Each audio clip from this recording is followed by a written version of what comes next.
Ladies and gentlemen, welcome to the Sledgehammers in the Office podcast, where we celebrate the heavy hitters on the job site and in the office. If you are new to the show, we have two different types of episodes. We have one that's the typical, we're going to interview about what they do, the ins and outs of their business, stuff like that. And then the one like tonight is where I get together with Alex von Reich and Mason Oxendale to talk about what we're doing in our businesses as we're growing them. So we've got I'm taking care of the construction side, Mason's residential real estate here in Arizona, and then Alex is doing stuff on the data analytics side, along with some stuff with property taxes. So we're going to get into a lot of that later. But before we do that, boys, what have we been up to? Well, my wife's due date's in 4 days, so... What, your wife's pregnant? Yeah, I know, right? I'm just as surprised as you are. Irish twins? Yeah. Pretty close, yeah. My Ease off of her next time, all right? Let her get recovered. I mean, so that's coming up. We had a few things. We had a little bit of scare. She wasn't feeling any baby move at all for like 24 hours, so went to the hospital. She was good. Everything ended up being fine. But then later that night, my dog started like dry heaving and then screaming while he was dry heaving, and just got like progressively louder and like kept going for like 2 hours. So I was like, crap. So I took him to the emergency vet. Got home at like 3:30 in the morning. Gave him some drugs, and they didn't find anything. They did like an X-ray. Like $1,800 later, they didn't find anything. Yeah. It was a day. So that was kind of crazy, but he's fine now. Baby and mom are fine too. So, just waiting for things to calm down a little bit, and then we'll see. I'm sure baby's gonna be here in the next few days at least. Yeah. So nice. Yeah. What about you guys? Well, yeah. Well, I had a birthday over the weekend. A big 36. Nice. Yeah, where's my phone? Yeah. Because Thaddeus left me a nice little voicemail. Yeah, you should play it. Yeah. Oh, yeah, I can play it. Okay. Oh, yeah, I guess that was February. I mean, I turned 30, we had the 30 and 36 birthdays in February. Yeah. When in February are you? March 1st, dude. Oh, March 1st. Sorry. Don't disrespect it. Yeah. No, come on, dude. Speakerphone, stupid. Sorry, it's just me talking to my phone. Hey, Mason. Just wanted to contact you on behalf of AARP to let you know that as you're getting older, your benefits will soon be coming into place. So just want to say happy birthday. Reminder to sign up in the next couple of years because you're getting there. Love you, dude. I'll see you on the podcast on Monday. Nice. Good one. Which I didn't realize that he left me a voicemail until he said it today, because I texted him. I was like, so yeah, I totally forgot to call, because he called me when I was at dinner. I was like, oh, I'll call you back on Saturday. And I never did. And I was like, oh, so he had me feeling bad. And then I listened to the voicemail. I was like, dude, you bastard. Well, I didn't call you once. I called you twice. No, you didn't. Yes, I did. Once you were at dinner, and then I called you back later that evening, and that's when I left the voicemail, because I was calling back later to just say happy birthday, and then you didn't answer again. But when Mason's voicemail says that if you want a quicker response, you should text him. Yeah, I should change that. Dude. I should change it to if you want a response at all, please send me a text message. Dude, okay. We're going to talk about this later in my company thoughts part, but how you get away with doing that, I don't know. Yeah. You know what? I was actually thinking about it over this weekend, because I had a bunch of, I literally yesterday, last night, I responded to some of the text messages I got saying happy birthday. And I was like, because it's a day late. And I was thinking about it. I was just like, sometimes I just read text messages, and if it isn't necessarily work related, I feel that's probably why I don't have too many friends, because I never text anybody back. If it's work related, then okay, I gotta respond. But if it's not I'll respond later, I open it, and then I don't see an unread text, so I forget about it. I Yeah. try and reach you about work-related stuff sometimes, and you still don't get back to me. Oh, well, that's like phone calls and stuff. If you don't think you've ever texted me, if you've texted me, I've responded significantly quicker. Quicker, but Significantly quicker. All the people, even what's their faces, the Ballums and the Websters, which I got to give them a call here shortly. They might be getting ready to buy sell again. yeah, just air out all our clients. That's fine. Here's their social. Here's Yeah. their address. Here's the address. Here's the criteria we're going Yeah. after. Yeah, but that was that. But once you get older, you don't really celebrate it too much. We went to a spring training game at the Surprise one. It's a nice stadium. Well, I grew up going to the spring training stadium in Peoria, Oh, nice. which is like I'm pretty sure the oldest spring training facility in Arizona. Mhm. So any spring training facility is way better. No. But yeah, and then also for my birthday, we had our first basketball games since I'm Nice. coaching again, but now, like I told you, my son talked me into coaching his team, so I have 2 games on Saturdays. Nice. It was fun. It was cool. We won. We went 1 for 2. Nice. The older team won. The younger team, technically, we don't keep score, but we lost.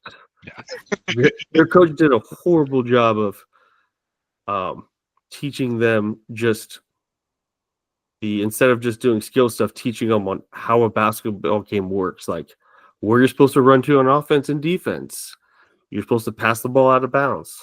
Mm. Little things that but the coach overlooked / me. So yeah, pretty much, yeah. Work and the basketball stuff takes up a lot of my time. So that's pretty much what I do now. Nice. Sweet. What about you, Thaddeus? Had a date night with the wife the other night. Nice. Did you get lucky?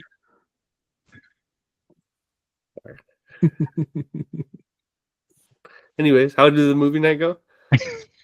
It was good. We took like some patio chairs and put it in the bed of my truck because it fit for like 2 seats, and then we just went in, parked, and kind of as the sun went down, watched a movie. Nice. And like we bought Raising Cane's on the way out there, so Nice. yeah, it was just a good time. Just hung out, and then What movie? we did the very adult Monsters Inc. Nice. because we'd been talking about since when we were dating all like the Pixar movies that were so good, but never watched any of them together. So we're like, you know what? We're gonna go back and watch some of them. So started There with you go. Monsters Inc. So That's a good Pixar one too. So Yeah. dude, the Pixar movies from 90s and early 2000s, it's just banger after banger. yeah. Oh, yeah. Yeah. Toy Story, The Incredibles, Finding Nemo.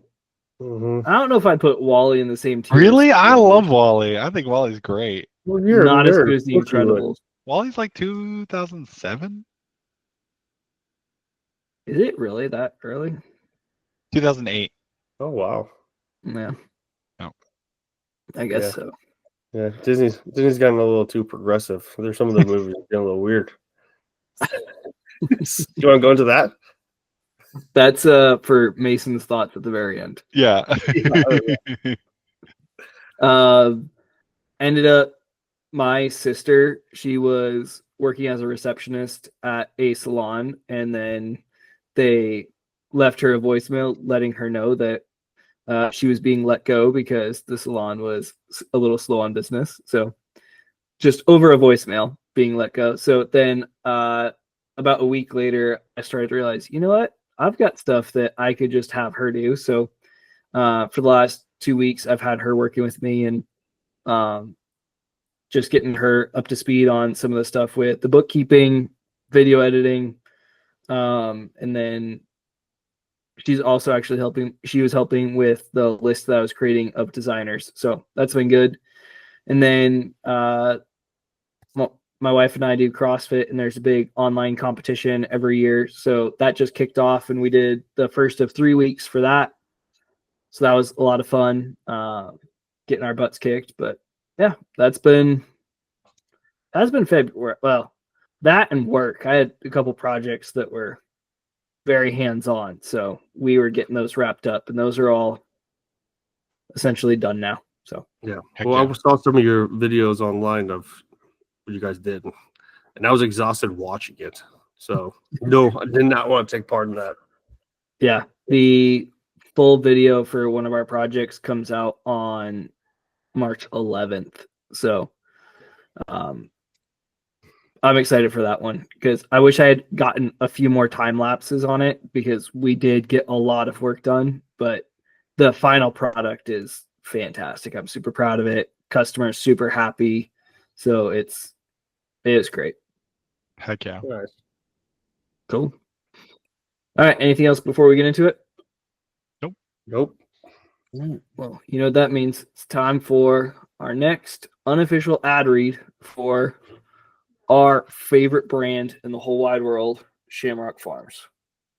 So Christmas and New Year's are far behind us, and 4th of July is so far away. But if you want to get that same excited feeling around the holidays, head to your local grocery store and buy some Shamrock Farms chocolate milk. And while you're there, buy another for a friend or two friends. Try and call a friend to tell them that you might get some for them. They don't answer, even when you call them twice and leave them a voicemail. You might have to just stop by their house, hand it to them, tell them that you called twice. We're talking about Mace talk. Anyways, go to your store, buy some Shamrock Farms chocolate milk. It's the best. It's our favorite beverage brand sponsor. Not really. Yeah.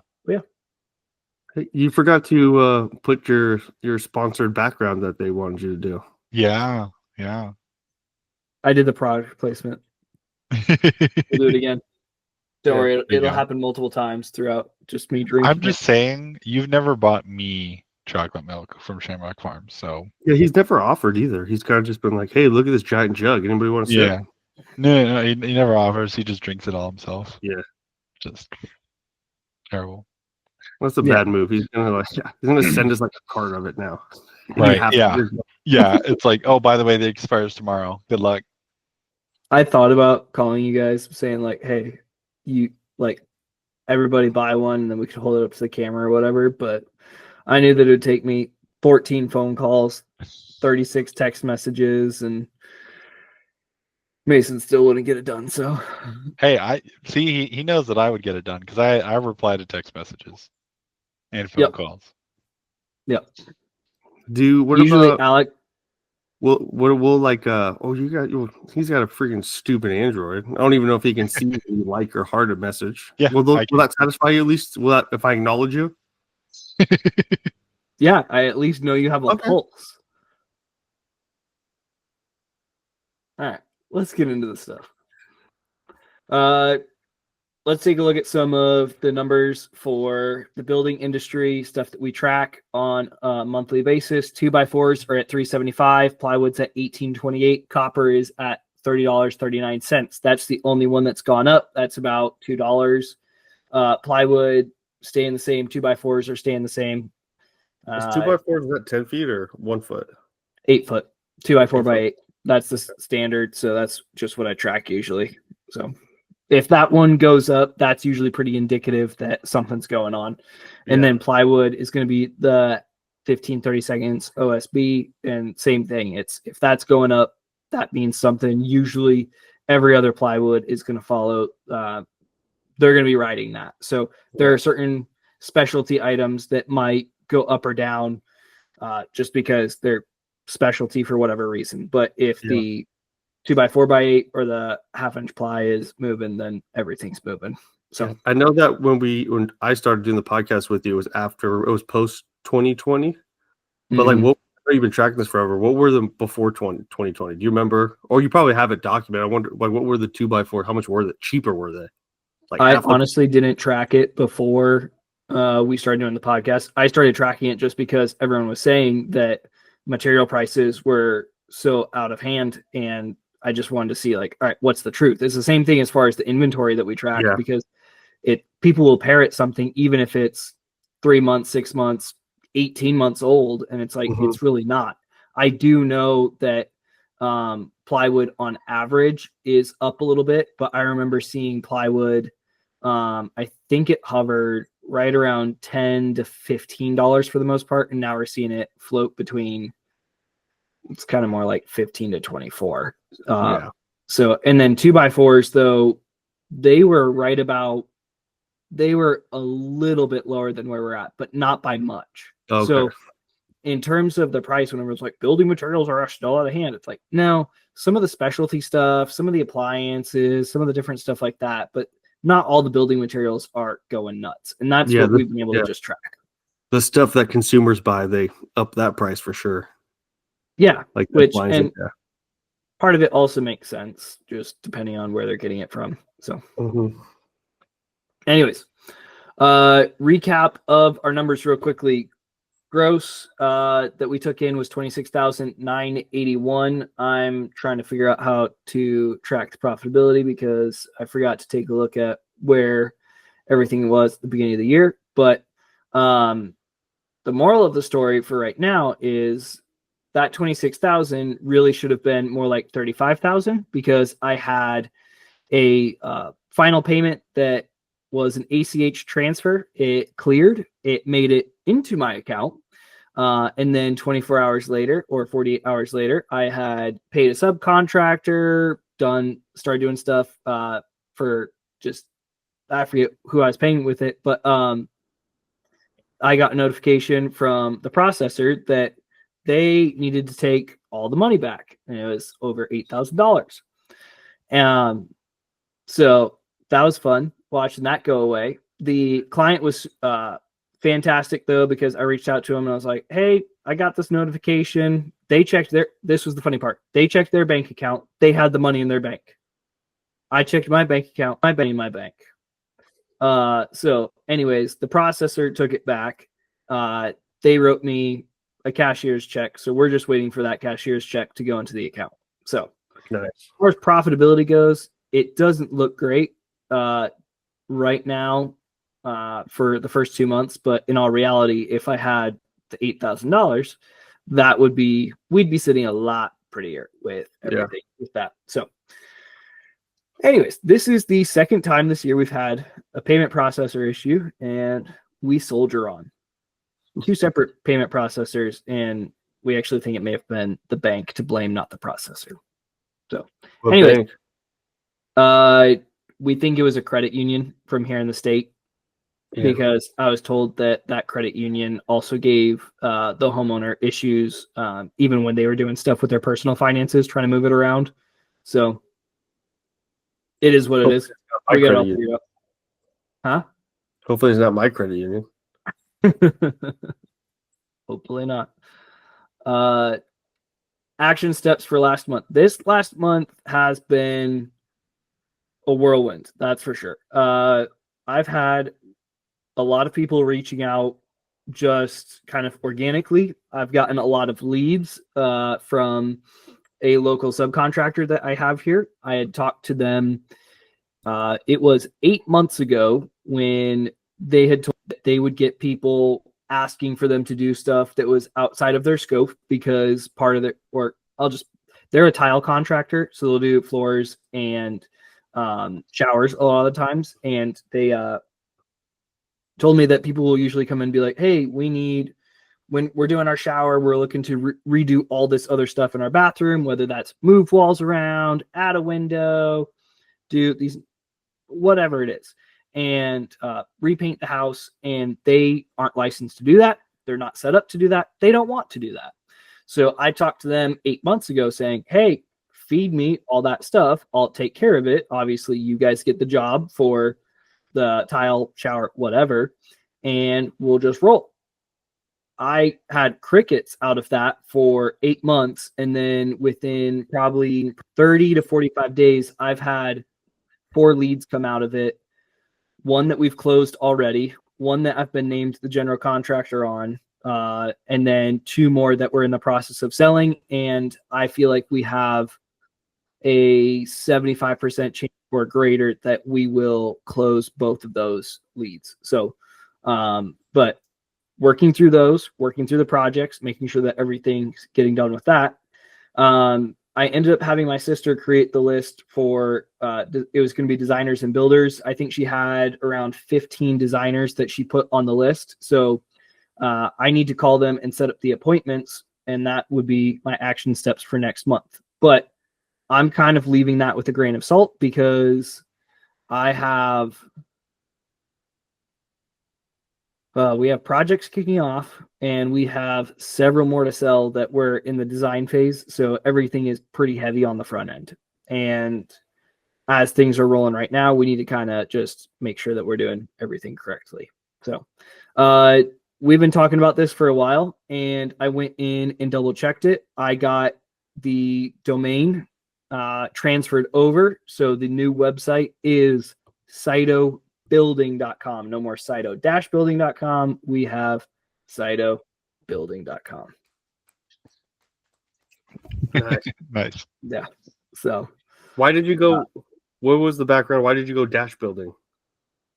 because there was someone on the East Coast that had cytobuilding.com. They already bought the domain.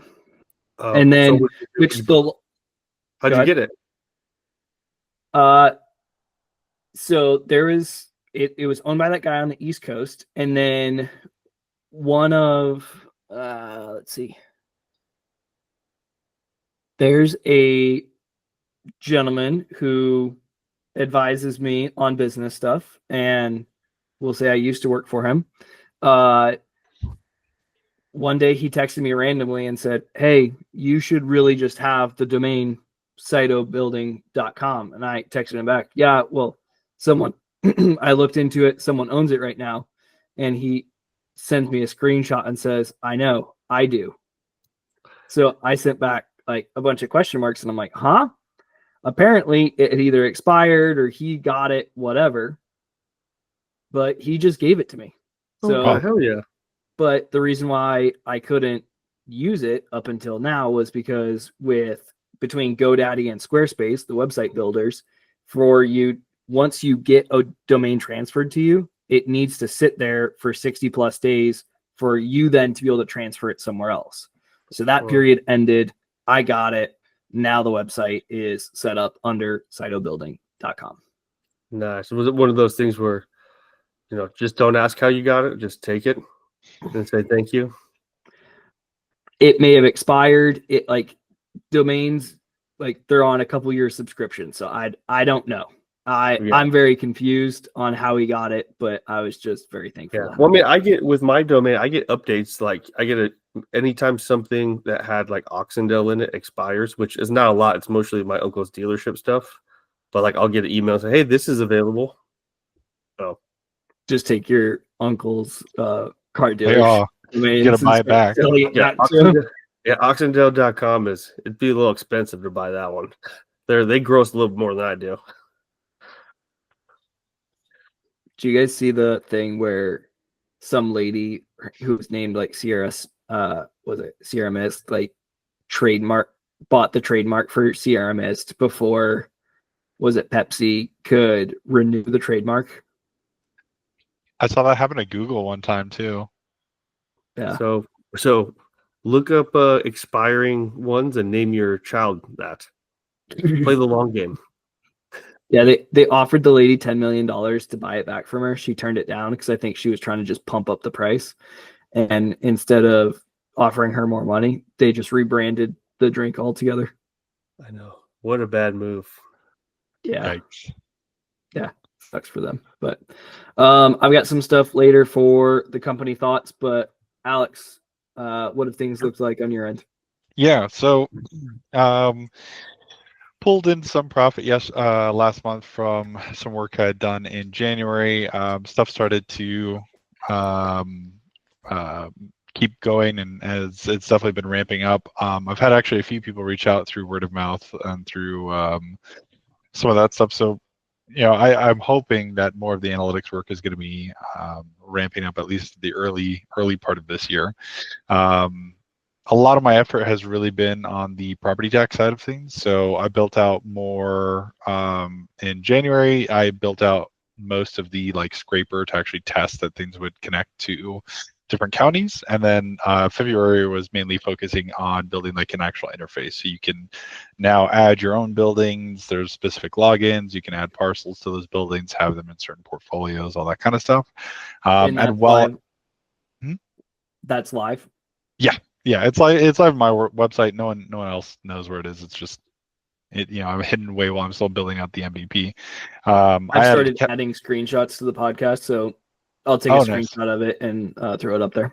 Okay, I'll send you some of the screenshots because I think some of them are like user protected. But I also have a calendar that I broke out so you can see like due dates. So when property tax is due for whichever of your properties that are relevant, and then any appeal dates, stuff like that. But while I've been building, I've been really trying to focus on marketing and trying to collect or create kind of a community for property tax while I'm building, because I'm really bad at, and I have been in the past, of just building everything and then trying to figure out how to market it. So I've been every day I've tried to do, and usually it's about like 3 days out of the week that I actually do this, but it's 20 calls a day. Of those 20 calls, I'm calling property owners, so usually in commercial space or residential real estate, or sorry, like multifamily, not like single family homes. And I'm either calling them property tax consultants or property tax lawyers. Most of it has been property owners though, and I basically call and I say, hey, this is probably a really odd request, but I'd like to nerd out about property taxes. So like, who's the best person to talk to about that?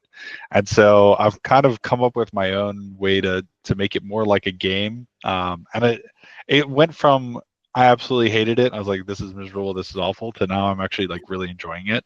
And I just kind of get to bring a lot more energy to it, because I'm not trying to sell anyone anything. Right now I just say, hey, like literally, I'm part of my small startup is building a property tax software. We're just trying to figure out what problems, if any, you guys have with property taxes. And now I've done at least 120 calls in February. I think I've probably done more than that, but I know in the last 2 weeks I've done at least 120 calls. And typically in a day, if I do 20 calls, at least one person I can have a meaningful conversation with. When I say meaningful, they actually give me like real insight about the tools they're using, the problems they're having, and they all sign up for my newsletter that I said I'm creating. So I'm going to create a like quarterly newsletter to say, hey, this is the property tax software that you helped me build. Here's where we're at, and if I want to say later on, hey, we're looking for beta testers, or we wanted a discount for you, the people who helped us make it, we can. So I'm trying to build a list of relevant people to keep in the loop. And it's a lot more fun building it this way, because people are way more open to having this conversation, because I'm not just coming off, I'm a complete stranger, I'm just trying to sell you something. It's no, like, let me understand your problems. And then I can come back later. It's like, hey, based on the input you gave me, I'm actually building stuff to answer that. So it's been a complete turnaround for me in terms of how I've gone about things. And knowing that almost always 1 out of those 20 phone calls is a valuable call each day is honestly pretty exciting. And how many people do you have on that newsletter right now? I think I have like 10, 15, anywhere between there. And that's I think I've done 8 or 9 have been from just the cold call list. The other people have been connections of connections, or people that I reach out to otherwise. So aren't necessarily potential clients, but are people who are interested in keeping up to date on what's going on. That's a pretty good 50-50 split though. Yeah. So I'm hoping to grow that, but it has been very, very helpful to go through that, and it's been surprising how much more responsive people have been. Yeah, which you and I even talked earlier this month, just in regards to how you felt you were really energized with the calls that you're making, compared to some of the cold calls that we talked about a couple months ago with control and the stuff like that.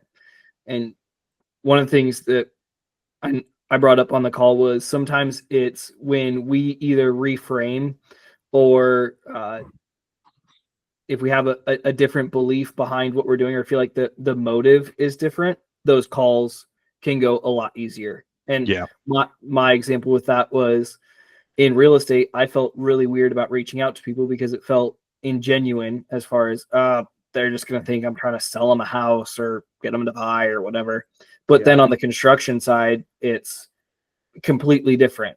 As a realtor, I felt like I'm not a sales guy. Like, that's not what this is. And I don't like sales. And then on the construction side, I'm like, no, I love sales because I feel like I have something valuable to offer, all that stuff. And I feel like you found a way to where it's not knocking on the door like, hey, I'm trying to sell you something. It's, hey, can I get your expertise? And usually people respond a lot better to that.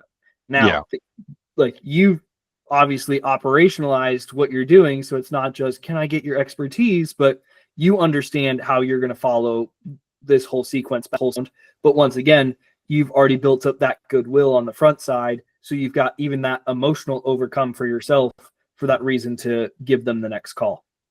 Plus, I feel like, because we go through phases in real estate too, where it feels like there's moments where like all you're doing is looking for leads and kind of thing, and you're not really working on anything. So when you found this project, like, just a spark in where you actually get to do work instead of kind of like, that just changes the game. And exactly. And then plus, you're not doing it as a gimmick where like, hey, do this, and like, if that's it, and ask for help. Like, you're really trying to figure this out and grow it while other people give you feedback. So that's gotta be freaking feel way better about your situation. Oh, you yeah. do work.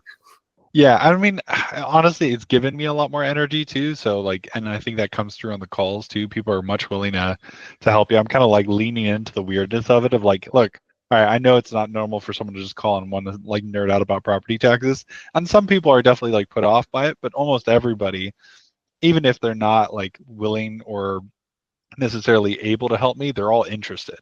And so I have a lot of good conversations, even if it's like, yeah, no, we have this one software and take care of everything. But even based on that, I've gotten references to like other property tax consultants, other lawyers, other people like, oh yeah, this person handles it for me. They'd be great. And like, I don't know, even just like the small interactions are actually really fun, because there was one lady who went above and beyond to like give me all the contact information. Like, here's his website, here's his phone number, here's his name. Like, he does all of this stuff. He's a great person to talk to. Say that so and so sent you. And I was like, oh my gosh, she like made my day. And she's like, you're welcome. And she was like super excited afterwards. But like, you know, I was like, hey, you really helped me out. And there are some people around who are just super kind and generous with their time and get really excited about helping other people. Yeah, weird. Yeah, it's nice when you get people who are nice to you. It's like, it seems rare these days. Well, and I mean, in America, like, there are so many like phone calls, like telemarketers, and there's so many ads. So I think like as a whole, especially in like the professional space, there's just a lot of like defenses up against like, oh, what are you trying to sell me? Like, what do you want? Like, why are you calling me? All that kind of stuff. Everyone seems immediately annoyed the second you call them. And I think that was a really hard part from the analytics perspective. Was I was trying to go in like there, and it's, at least for the commercial real estate sector, it's pretty closed off. So unless I have an intro, and if I'm just like straight up cold calling, it's only a bother to people. Yeah, but you got it in now, so yeah, exactly. So it's a lot of good conversations, but it's really changed my perspective, because before I had done the reps, like I had done probably over like 200 cold calls, and I was like, this is miserable. Like I actively dread like thinking about cold calling these people, because I know that no one wants this, or at least no one wants it via this channel, versus going from the perspective of, hey, I'm here to learn, I want to make something amazing, but I need to find out first, you know, what it is you guys are dealing with. That completely changes the frame, and then people let down their guard a lot. Yeah. Did you ever call that guy? Have you called him yet? Which guy? The guy that she gave you all the information for? Yeah, I called him right away. He didn't answer, so I just left a voicemail. But I'm also leaving a lot of voicemails for people too. And you know, there was one day I was kind of like bummed out. I was like, oh man, I did my 20 calls, didn't have anyone answer, and then someone called me later that afternoon, and they were like super interested, had a lot of good feedback. And then I even had on a day that I hadn't called anyone, someone else called me, and actually like two guys were on the phone, like, hey, yeah, what are you doing with property taxes? Like, this is super interesting. Like, what do you tell us more about this? Like, yeah, which can lead to other things too. It's like they help you solve this, but then you get that relationship going, and you guys just go back and forth, and who knows what happens. So, yeah, that's way more fun and exciting. Yeah. So I feel like it's opening more doors, and I think it's definitely like a big moment of like personal growth for me too, in terms of like seeing it from a different perspective. Because before, it's just a lot of effort, but just felt like it wasn't getting anywhere, and it feels like we're at least getting some traction now. Mm-hmm. So yeah, Really. that's most of it. For action steps for next month, it's just more of the same. Just keep building, keep doing phone calls. I'm figuring March will probably not be as productive as a month for me, just because my daughter's due any day now. But that's when the phone calls come. right? Yeah, seriously. Well, here's the thing: is like I've had a few meetings scheduled over the last couple months or last couple weeks, and I feel like every time, like, hey, by the way, I might have to cancel because it's my kid's due date. So we'll see. I am trying to have a call with a potential investor. They've already expressed interest, but they are a terrible texter. And so I'm like, hey, all right, let's talk about this. So like, all right, I've got some time on Friday. I'm like, okay, what about this time? And then no call, no answer. And then I follow I hate up, no those answer. people so much. I know people who don't answer text messages or phone calls. I want to stab those people in the neck. I have a couple scars, I think. All right, Mason. What have you been up to besides not answering my phone calls? Yeah. Sometimes there has been, it's only been once actually. There's one time you called and I was like, I'm not going to answer. I'm going to call him back right at when it ends just to piss him off. That doesn't piss me off, honestly. I get very with you. When you probably called me back that quickly, I was so happy and I was actually impressed. Yeah, so you guys, as my wife, I set the bar real low. So then as we get older, that's why we've been married for 13, almost 13 years now. You got to set it low. Yeah, but no, that's a horrible idea. Don't ever do that. Yeah, but yeah. Let's see. All right, so industry, the available homes keep going up. I think it's the back-to-back months where it's went up over 1,000. So we're in that 18,000 active homes range, which 18 to 22 is your standard buyer's market. So we've kind of officially entered into that buyer's market where there's a lot more inventory, which more inventory, but again, closed homes. We reached almost 2,000 closed homes last week, which is a lot. So it's like, it's very active. That was last week or last month? That was just last week. Are you serious? Yeah, so we're up 659 closings compared to last month's average. Wow. Yeah. So we should be, I'm curious to see what the average will end up. But yeah, and that's just a misconception. Like, it's like, oh, it's turning into a buyer's market. But like, if you don't look at the number of homes closing, like that's going to tell you how active the market really is. So, because if there weren't that many buyers, we'd have a lot more inventory. But yeah, so the market's good right now, I think, especially interest rates dropped to under 7, which is nice. So that's kind of what everybody predicted. A slow increments is going to go down. Yeah, we'll see if it stays there. Yeah, exactly. I think it did this like 3 months ago where it dropped for like 2 days and then went back up. So, but yeah, there's the market. So it's good. We got a healthy, good market. Let's see, recap numbers. I was supposed to have 3 closings, but I had my 1 listing closing. I had 1 buyer, 1 seller fall out of contract, but luckily we got those back under contract. And 1 is going to close in March, and 1's not going to close till like the very beginning of April. So yeah, with those 2, I've got 3 total in escrow. I've still got 3 active buyers. They're not immediate buyers like have to buy right now. So we slowly look once or twice, like probably once or twice a month kind of thing until they find that right. So they're not in a rush.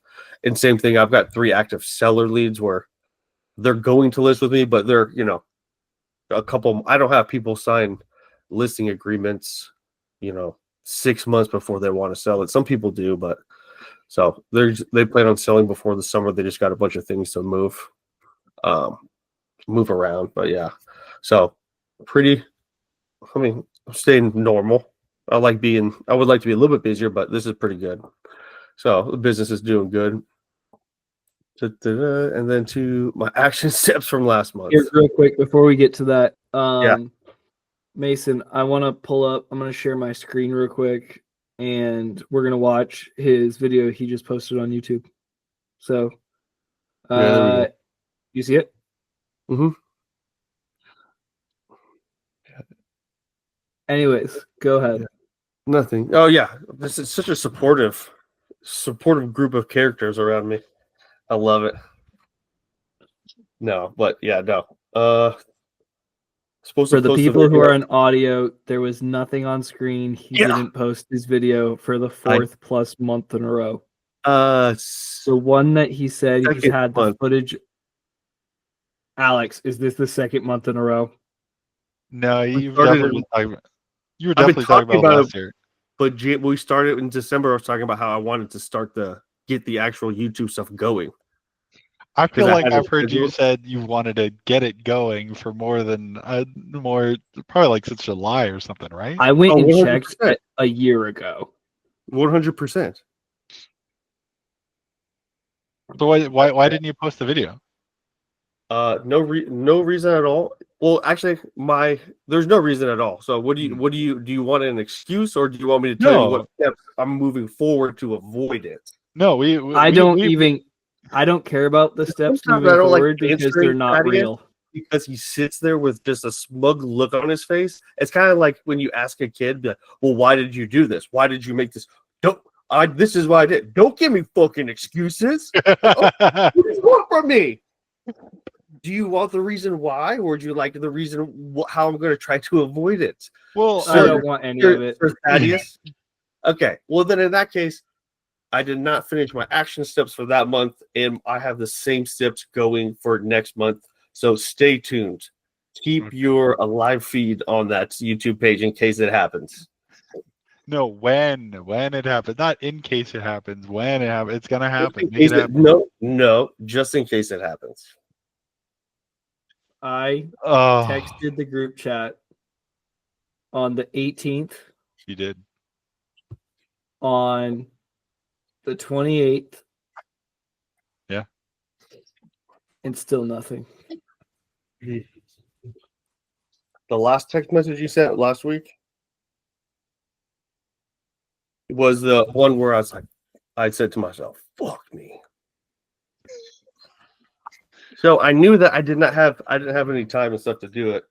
Literally, it's the recording thing it's like the getting in front of the camera and stuff. Like that's literally probably what makes me push it back. Because literally I've got 4 videos Like now. the anxiety of doing it. Yeah, it has to be. That's what it has to be. I literally have 4. It's like ADHD. It makes no sense why it's not done because I have 4 video outlines done. I enjoy doing those, but I just literally haven't scheduled the time to do it. So, Are you doing a voiceover or are you actually getting in front of the camera? wait, do you care now? Like, what do you want from me, Thaddeus? Do you care now, or do you just want to see a video and then we can discuss about it? I want more details so I can just shit on you again next month. Okay. So there we go. Just post a video, dude. Just get the momentum going. TBD. TBD, gosh. And please don't give me this BS about, oh, here's the company. Thaddeus, we don't want to hear your thoughts. We want your company thoughts, all right? All right. Tonight's company thoughts are what I'm calling the easy stuff. And that's going to be calling people back, simple communication with what's going on, and then kind of extending that to your team to expect the same of them. So Mason raised his hand. What do you want? I have a question. Yeah. When you put together the CITO booklet and stuff, can I at least be like name it like the Mason protocol so that you can legally shit on me in a verified business document to help your customers? I would love that. And be like, dude, don't like, and then be like, Don't be a "Dude, don't Mason. Don't be a Mason. Don't be I like should. that piece of shit fucker. No, because at one point we're going to reform you, and one day you might respond to a text within 5 minutes. You know, Yeah. if this happens, will you guys hold a ceremony and dunk me underwater? has like changed. Baptizing you The cider way though, but just not with a nail hammer or and something. chocolate milk. Yeah. Chocolate Just, milk baptism.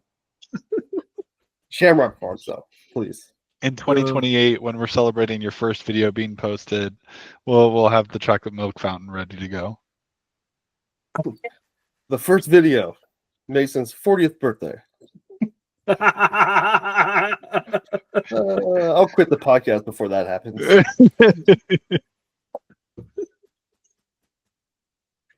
Sorry to interrupt, but yeah. I'm just saying how much this is very true. This is a horrible. Don't get into it because it's hard to get out of. Continue. Yeah. All right. And honestly, I didn't really do this with Mason in mind. It was more because up until this point, when I've been pursuing leads for different projects, a lot of the people I've known, or it's been a referral from someone in my sphere, but with some of these that have come from the tile company this last month, I've gotten really excited because the bar seems very low. I've had I think 2 or 3 of the people tell me that they had different contractors to look at what they were doing and never got calls back, never heard back, like just straight ghosted them.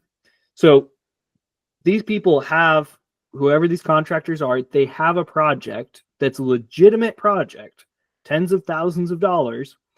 One of them's closing in on 6 figures, and they aren't responding. That's just saying you don't want money. So for me to come in and get that job, I don't really have to have any competition. As soon as I say, hey, I'm going to call you in a couple days with this update. I have a project I'm pursuing right now, and it's for a casita build. These people had a contractor out in November. They talked about what was going on, some complications that might be with the build, and the guy ghosted them. I looked through it, saw the same complications. I was honestly didn't know where we were with it, called some people, got some information, called them back within 2 days, and just wanted to let them know, hey, we don't have everything all worked out, but I want to give you good news. Like, things are looking like we're going to be able to get it done. So automatically for them, it's this guy is finding solutions and he's getting us. Everything on top of that is just icing on the cake. I am very confident that I have solidified myself as their contractor. Had a conversation with them right before we jumped on the podcast. So there's some things just on timing with that, but it's easy. And right now, the 3 of us are at a stage of our business where it's felt like we're scratching and clawing for every sale, every dollar that we're making. But there are times when the arena shifts a little bit, that all these things that we are trying to put into place that feel like they matter, but when we're trying to sell, they're not really mattering. When you get into a new set of people, this is what sells the job. And at the end of the day, it's the easy stuff. One of the things that I even have is, for a lot of our jobs, we'll create a schedule for our schedule.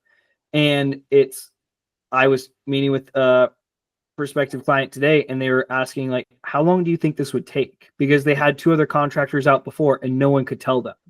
I gave them a general idea of the timeline, and I told them, you will get a calendar at the beginning of the project. And just to see that they're put at ease just by that. So I didn't have to go create the calendar. I had to tell them that they will get the calendar. Now, they've been ghosted. So the part that's really going to build the trust is when I follow up with them in a couple days saying, hey, here's what's next. Here's what's going on. We're showing up, all these things.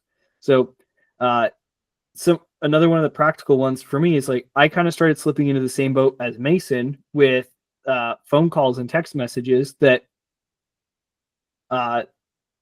when people would call or text me, sometimes I wouldn't answer right away. I would take my time to do it because there are some people that are in the entrepreneur space that like to talk about you're in control of your time, being in control of your schedule, responding on your time.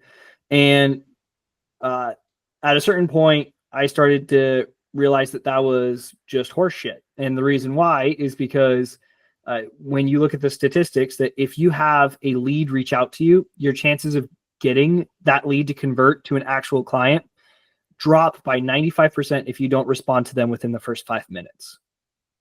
And for me, what I've noticed, it's if I'm on a phone call and someone else calls me, it's even just a simple push the button on your phone. Hey, I'm busy right now. Can I call you right back? Or I'm in a meeting. Can I call you back shortly? They automatically don't feel like, oh, I'm just being sent to voicemail and God knows when I'm going to hear back from them. And the thing that has to happen on the backside of that is you need to follow up with them as soon as you get off the phone call, because they need to know that you're important. The reason why I bring all of this up is because on our company thoughts, we usually talk about we're talking to our company or our future company. And this applies also for the team. So I've brought my sister on, and this was one of the things talking to her as far as, hey, we need to be clear and quick with our communication with customers. And a lot of times my sister, she's not going to be the one communicating with customers, but if I need something from her, I need it right away. I need that same thing. It's if I'm asking you for something, usually there's a reason and I need it right then, because if your response time is slow, that means my response time to the customer is slow and we're losing money. Now, we can lose money in a couple ways very quickly. One is we just don't get the job. The people that ghost them, they lost the money. That was easy money for them to get, and I'm very happy to take it. The other side of it is the next job. If you don't have hey, he was great at communication, great at following up, always stayed on top of any problems we had, you're not going to get that next job. And we have talked so much in the last year as far as our shift has been word of mouth. Alex talked about it today. Mine's been today, talking about the referrals that I've gotten from people that I work with. All of my jobs have been from people that I've either worked for before or someone referred me to. Mason has really focused his work on the sphere once again. So it really comes down to the people that you know. And the people that you know, unless you deliver that high A+, 100% quality experience, they're not going to be telling their friends, this is the guy you have to use. A stat that I heard, and I don't know if it's real or not, but I feel like it's a good rule of thumb for it takes 20 5-star reviews to negate one 1-star review. So we need to be constantly pushing for the 5-star reviews. Build a bank of them. And the easiest, lowest bar way to do that, respond quickly, let them know what's going on, and then make sure that the whole team is in on that, because if we can get the whole team doing the lowest bar of entry, we can sell more jobs that way. I didn't have a ton of notes prepped on this for tonight, but that's essentially it. So, boys, you got anything to add? I like it. No. I think those are all good points. Agree with that all. Yeah. What's your examples you're given or the reason why? So yeah, you got to do it if you want to stand out. Yeah. And it honestly has felt weird where I have felt like it's been a scratch and claw thing for jobs the last year, in terms of not necessarily like trying to twist someone's arm, but I've got to make sure I am on my P's and Q's with everything is dialed in. The presentation, it's like people asking, hey, aren't you young to be a general contractor? And this has been, I leave the place going, I got the job without sending over an estimate, just because I know I'm going to follow through on what I said I would do. I'm going to get back to them. I'm going to make sure that they know that they're okay. All right, boys. Let's tell them where they can find us, and let's get out of here. Alex, where can they find you? LinkedIn, just Alex von Reich. And the website, control ctrl-analytics.com. Mason? TBD for the YouTube channel. No. No, at Mason Oxendale on Instagram. Or if you want to go check out, if you're curious, if you want to look at homes that are on the market, you can go to Oxendale propertypro.com, Cool. which he won't put in the show notes until I put my YouTube video on. So No, I we can actually share. did you guys see the podcast that we posted last time? Because I actually took screenshots of both your websites, put it up there, and Mhm. I always attach your stuff in there. I know. I just had to talk shit because you guys were being so mean to me. When in reality, I'm actually being very nice to you. Mm-hmm. You put up a Yeah. front for the podcast. You're a very nice guy. You're not always a dick. All right. You What about you, Thaddeus? Instagram, Saito_building, and then the website, SaitoBuilding.com. Not There you Saito-building anymore, SaitoBuilding.com. Yeah, dude, Fancy. go follow him on Instagram. He's got even if you're not doing construction, he's got the cool videos that you get to see. Everybody watches, whether you like construction or not. You like to see the beautification projects. We are doing more Absolutely. time lapses. Nice. There you go. So until next time, I hope your hammer stays accurate. Your Wi-Fi fast. and your work blessed. See you, everybody. Pew pew. So much worse. You nailed it.